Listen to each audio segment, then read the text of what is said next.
A lot of what you've seen at this conference so far is fabulous R&D, futuristic materials that we're, at least in the electronic, in the computer world, that we're all going to have in our homes, et cetera, in the next period of time. We work at the other end of the spectrum. We get inspired by Alan and Bill and Nick, but we work with the constraint of what can I deliver to a home right now. So I wanted to see if we could make an interface for a pre-literate child where they could pretty much browse a body of work, of artwork, without having to read. Welcome to the Louvre Museum. Can we turn the light down here? Click next to the little girl to begin.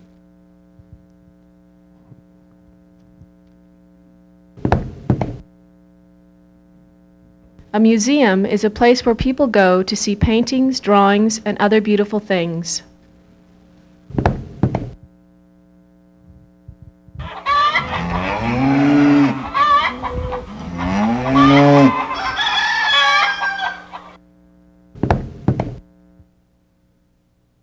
This is a cello.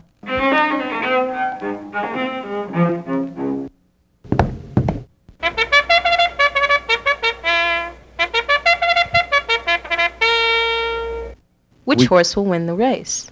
We categorized each of the pictures by whether or not, by their subject.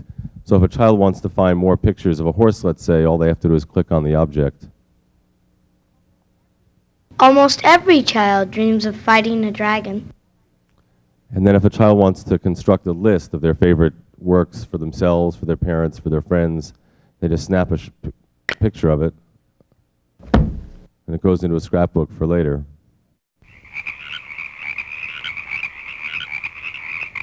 Now, the purpose of this program, from our point of view, is nothing other than to encourage a child to look actively, as opposed to television, which they look passively at. Let's play a game of Connect the Dots.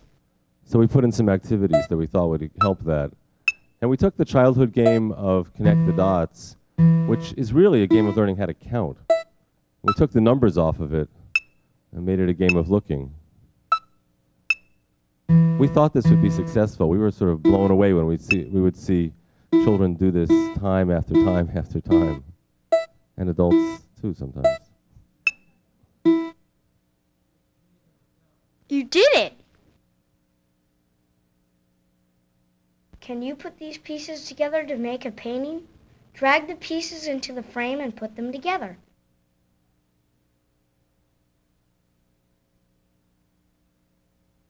Great! You're the smile on the Mona Lisa. Actually, you'll all appreciate this. We took this to the Louvre to show to the curators there. And I was scared shitless. I really figured they would hate it, because not only had we taken their paintings and digitized them like this, but we had ascribed these sounds, which were, well, we took care with the exception of this one joke. And I was shocked. They loved it. The curatorial staffs of the museums around the world have been more supportive of this than any other group just about. Let's snap one more picture. Let's get the Mona Lisa. And let's go to our scrapbook. And eventually these pictures up here will actually be small images of the work itself. And you can click on it, and it brings Almost up every child dreams of fighting a dragon. You're the smile. And the child can rearrange them, change the order. On the Mona Lisa. If you want to put them away, Sure you want to put away all the slides? Then click again. we didn't want to make a trash can for art, so we made a treasure chest.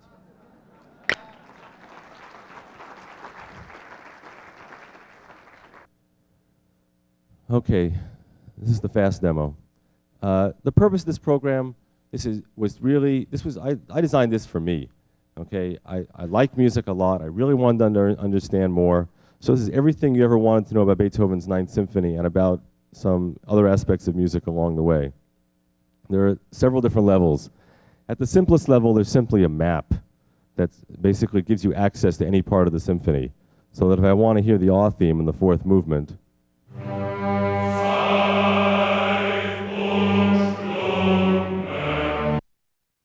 or the recapitulation of the second movement, Or let's say I could compare the closing area in the exposition to the closing area in the recapitulation. There's a little difference there. We'll get back to that in a minute.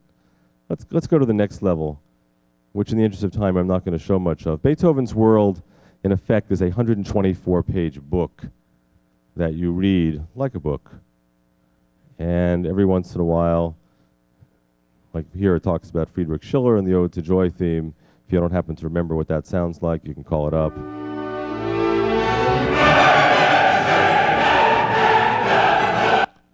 The Art of Listening is a discussion of the sonata form and how it's structured using Beethoven's Ninth as an example, and talk about repetition and contrast being building blocks of the Ninth Symphony.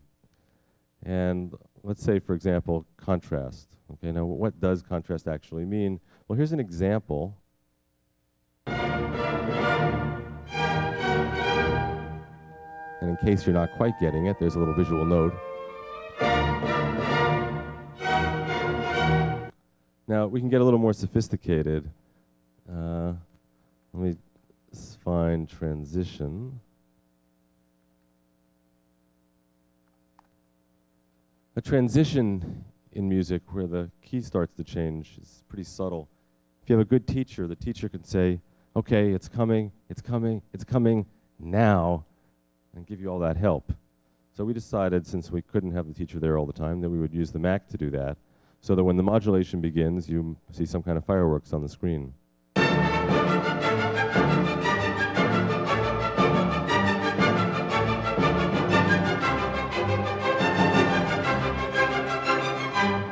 See, and the real power of this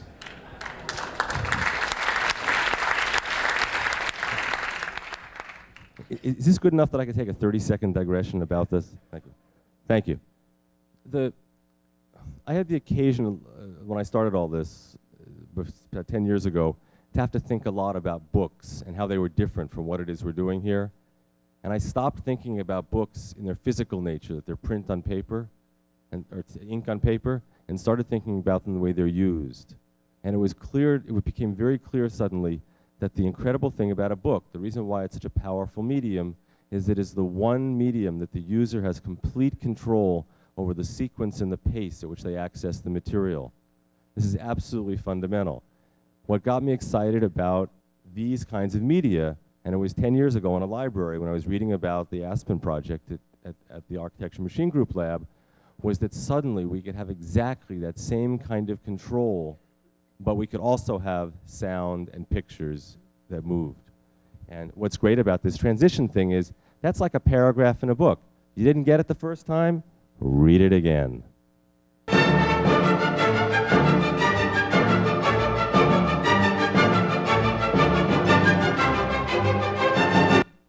Okay, let's go on though. Let's go over to the classical orchestra. This is a section that talks about how each of the instruments sound in the Ninth Symphony. And let's go to one of my favorites. Let's take the clarinet.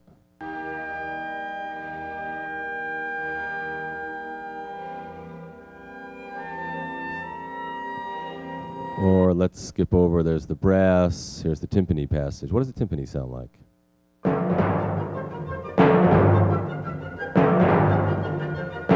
Okay, and then let's do one more thing in this section. This is a map that shows how Beethoven took Schiller's Ode and adapted it to the Ninth Symphony. This section gives you the text in German and in English. Now, what I like about this is I can just play this part.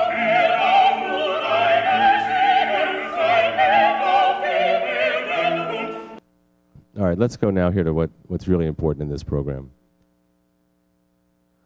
The last two sections are like books. You read them at your own pace and the way you want to read them.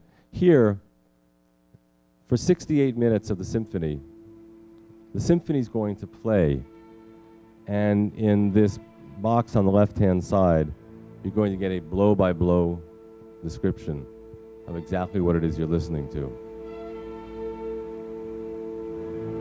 I'm going to let it play for another 20 seconds or so.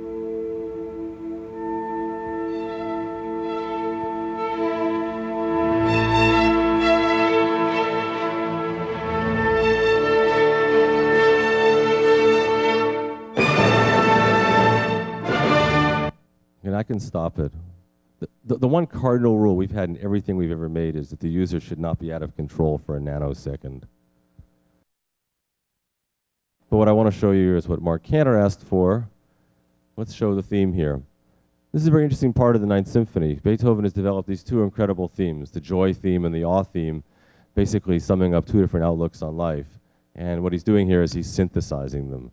And this synthesis is not that easy to that easy to hear if you're not a well-trained musician. So what we've done is we've separated out the two lines. Here's the joy theme in the upper line.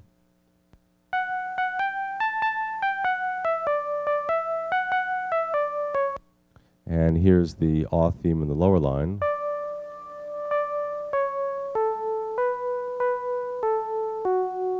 Now see if you can hear it in the symphony.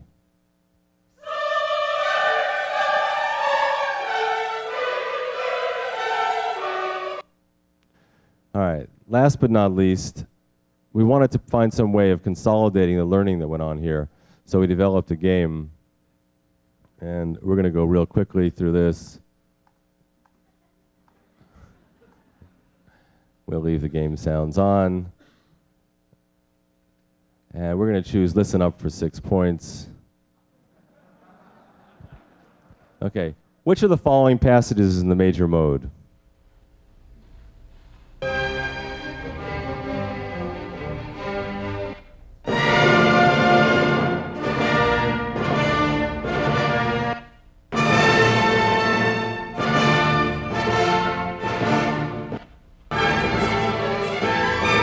Okay, let's have a guest from the audience.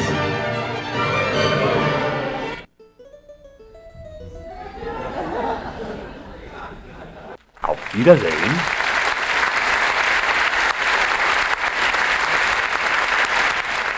I don't want you to miss the point. I mean, this is about music, and it's great. And we have lots more coming like this. But it's not just about music. I mean, I think the really important thing here, and I think Ted Nelson touched on this, is that the reason why I think this is as good as it is not because the programmers at the Voyager company are good. It's because we worked with a real author. And Robert Winter is a world-class authority on Beethoven, and he's an incredible teacher. He wins UCLA's Best Teacher Award every year. And Robert wrote every line of text here, and he lived at our office for 6 months, and we did it all together, and it makes a lot of difference. And what we can do with Shakespeare, and what we can do with Beethoven, we can do with Shakespeare, we can do with foreign language, we can do with history, we can do with almost anything. There's a lot of exciting stuff you can do right now. Thank you.